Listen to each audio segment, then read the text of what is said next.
एक perfect content strategy क्या होती है? एक ऐसी कंटेंट स्ट्रैटेजी जो सच में आपके ब्रांड के लिए काम करे, जो सच में कन्वर्टिंग हो, जो आपके लिए सेल्स या लीड्स ला के दे। तो आप सही वीडियो पे आए हैं, क्योंकि आज के इस वीडियो में हम ब्रेक डाउन करने वाले हैं वो सिंपलिस्टिक वे जिससे आप एक कंटेंट स्ट्रैटेजी बहुत आसानी से बना सकते हैं। इस वीडियो में हम बात करेंगे कि आपको कंटेंट स्ट्रैटेजी बनाने के लिए क्या चीज़ें चाहिए, आपको किन चीज़ों का ध्यान रखना है, और आफ्टर वॉचिंग दिस वीडियो आपको कंटेंट स्ट्रैटेजी बनाने आ जाएगी। So hey guys, this is Akanksha by your side and I am your guide to grow your business with simplified and realistic approaches. Now welcome back to my channel. अगर आप इस channel पे नए हैं तो चैनल को सब्सक्राइब कीजिए, क्योंकि यहाँ आपको मार्केटिंग एंड सोशल मीडिया से रिलेटेड काफ़ी सारे कंटेंट सिंपल और इफेक्टिव वे में समझाई जाती है। Well, without further any wastage of time, let's get into the video. First thing first, let's talk about what you want to achieve from the content and the content strategy. That means आपका गोल क्या है, ये जानना बहुत ज़रूरी है when you're creating content strategy. आपके goals कुछ भी हो सकते हैं। ब्रांड अवेयरनेस करना हो, या सेल्स लाना हो, लीड्स लाने हो, आपके ऑडियंस को किसी जगह नेविगेट करना हो, वो आपका लैंडिंग पेज हो सकता है, आपका वेबसाइट हो सकता है, या फिर ट्रस्ट या क्रेडिबिलिटी शो करना हो। इसके अलावा पर्सनल ब्रांडिंग भी आपके कंटेंट स्ट्रैटेजी का गोल हो सकता है। अब गोल डिसाइड करना इसलिए ज़रूरी होता है क्योंकि जब हम कंटेंट स्ट्रैटेजी बनाते हैं, जब हम कंटेंट डालते हैं, तो हमारा हर कंटेंट हमारे उस गोल को अचीव कर रहा होता है। गोल्स डिसाइड कर लेने के बाद हमारा नेक्स्ट स्टेप होता है अपने ऑडियंस के बारे में जानना। अब कंटेंट स्ट्रैटेजी बनाने में ऑडियंस का सबसे इंपॉर्टेंट रोल है, क्योंकि आप जो भी कंटेंट बनाते हो वो एक पर्टिकुलर ऑडियंस के लिए बनता है। अब आपकी ऑडियंस कई कैटेगरीज में हो सकती है। आपका कंटेंट का जो कैटेगरी है अपने ऑडियंस के लिए, वो कैटेगरी 1, 2, 3, 4 में डिवाइडेड हो सकता है, जिसमें उनके आइडियल कस्टमर प्रोफाइल्स हो सकते हैं। आइडियल कस्टमर प्रोफाइल एक ग्राउंड वर्क होता है जो आप ऑडियंस फाइंडिंग के टाइम पे करते हो। ये गो टू मार्केट स्ट्रैटेजी का पार्ट होता है। अगर आपको GTM जानना है क्या होता है, तो ये वीडियो जो आपकी स्क्रीन पर आ रही है ये आपके लिए काफ़ी इफेक्टिव होगा। Well, coming back to the point कि आपका ऑडियंस कई कैटेगरी में होता है, तो आपको अपने ऑडियंस को फाइंड करना है कि उनका एज, डेमोग्राफी, साइकोग्राफी क्या है, उनको क्या प्रॉब्लम्स हो रही है किसी कंटेंट को फाइंड करने में या किसी कंटेंट को कंज्यूम करने में। अब आप ये चीज़ कैसे डिफाइन करोगे कि आपके ऑडियंस को क्या प्रॉब्लम हो रहा है? तो ये आप डिफाइन कर सकते हो अपने कॉम्पिटिटर्स को देख करके।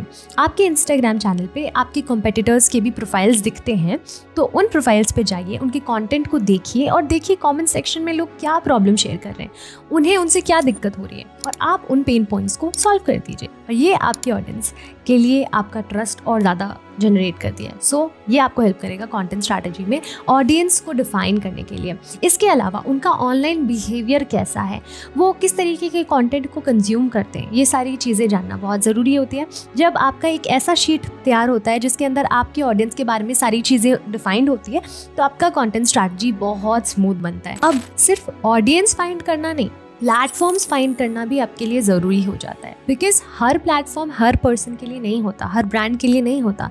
ज़्यादातर ब्रांड्स जो हैं डिफरेंट प्लेटफॉर्म्स को ओमनी चैनल प्रेजेंट होने के चक्कर में अपना टाइम बहुत ज़्यादा वेस्ट करते हैं। फॉर एग्जाम्पल, अगर आप एक ई-कॉमर्स ब्रांड हो, फॉर एग्जाम्पल आप एक ब्यूटी ब्रांड हो, या फिर आप एक फैशन ब्रांड हो, तो आपके लिए LinkedIn would be not a good choice, because LinkedIn बहुत प्रोफेशनल है। वो B2B सर्विसेज के लिए ज़्यादा अच्छा है, जो कंसल्टेशन देते हैं, बिजनेस टू बिजनेस सर्विसेज देते हैं, उनके लिए LinkedIn would be a right place. But आपके लिए इंस्टाग्राम या पिंटरेस्ट सबसे अच्छा प्लेटफॉर्म होगा, बिकॉज वहाँ पे लोग उस टेंडेंसी से जाते हैं, उस इंटरेस्ट से जाते हैं। अपार्ट फ्रॉम दैट, अगर आप एक थॉट लीडर हो तो आपके लिए may be podcast would be the best thing. YouTube आपके लिए सबसे अच्छा काम करेगा, क्योंकि आपकी जो टारगेट ऑडियंस होगी वो पॉडकास्ट देखना पसंद करती है। जब आपने कंटेंट स्ट्रैटेजी में अपनी ऑडियंस डिफाइन कर ली, आपने अपना प्लेटफॉर्म डिफाइन कर लिया, तो अब आपके कंटेंट पिलर्स की बारी है। क्योंकि जब आपका सब कुछ ऑप्टिमाइज हो जाता है, आपका social media ready to run होता है, तो आपके लिए अब सबसे ज़्यादा प्रॉब्लमेटिक चीज़ें क्या होती हैं कि कंटेंट क्या डालें, क्या टॉपिक होगा, और बार बार टॉपिक फाइंड करना from different platforms, it will be tough. So content pillars इस चीज़ को काफ़ी आसान कर देता है। कंटेंट पिलर क्या होता है, चलिए इस बारे में बात करते हैं। कंटेंट पिलर्स बेसिकली ऐसे पिलर्स होते हैं, ऐसे टॉपिक्स होते हैं जिनके अंदर आपके बाकी सब टॉपिक्स रिवॉल्व करेंगे। नहीं समझ में आया? समझाती हूँ। फॉर एग्जाम्पल, अगर आप एक फिटनेस ब्रांड हो, तो आपका कंटेंट पिलर क्या होगा, किन बेसिक पिलर्स पे आप कंटेंट बनाओगे। टॉपिक क्या होगा? आपका टॉपिक हो सकता है fitness definitely, exercises, diet, entertainment और education about gyms and fitness and lifestyle, right, एक हेल्दी लाइफस्टाइल, इन सारी चीज़ों के अराउंड आप टॉपिक डालोगे।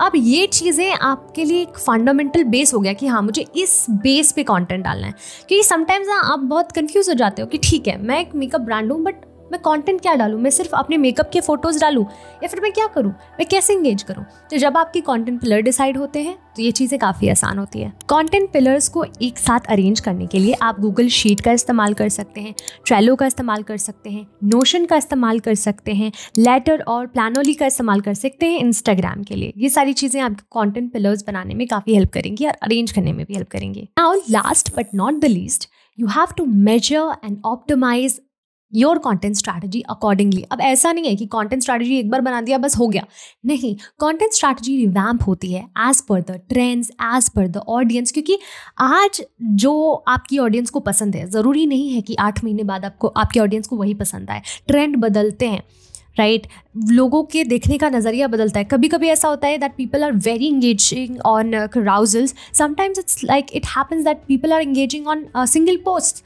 राइट। किसी टाइम पर ऐसा होता है कि कुछ एक पर्टिकुलर टर्म्स में लोग ज़्यादा इंटरेस्टेड होते हैं, फिर कुछ टाइम में कुछ और टर्म्स में इंटरेस्टेड होते हैं। तो आपको ट्रेंड्स के अकॉर्डिंग उसे मैनिपुलेट करना होगा। आपको इंस्टाग्राम के एनालिटिक्स का इस्तेमाल करना पड़ेगा, ये देखना होगा क्योंकि आपका इंस्टाग्राम एनालिटिक्स देता है ताकि आप यूज़ कर सकें, आप जान सकें कि आपकी ऑडियंस को क्या चाहिए, कैसे पोस्ट पे वो इंगेज करते हैं, उनका टाइमिंग क्या है, वो कितनी ज़्यादा एक्टिव है किस प्लेटफॉर्म पे। ये सारी चीज़ें जान करके आपके लिए काफ़ी आसान होगा content strategy banana. I hope मैंने आपको कंटेंट स्ट्रैटेजी बनाने में हेल्प करी। अगर आपको ये वीडियो अच्छी लगी तो कमेंट सेक्शन में ये चीज़ ज़रूर लिखिए, वीडियो को लाइक शेयर सब्सक्राइब कीजिए। एंड अगर आपको सोशल मीडिया मार्केटिंग में, सोशल मीडिया मैनेजमेंट में एनी डाउट है, कोई भी प्रॉब्लम है, तो आप डिस्क्रिप्शन बॉक्स में जा करके मेरा एक फ्री कंसल्टेशन बुक कर सकते हैं जिसमें हम आपके प्रॉब्लम्स के बारे में बात करेंगे, आपके बिजनेस के बारे में बात करेंगे और देखेंगे कि चीज़ें कैसे सिंप्लीफाइड हो सकती हैं। तब तक के लिए बाय बाय।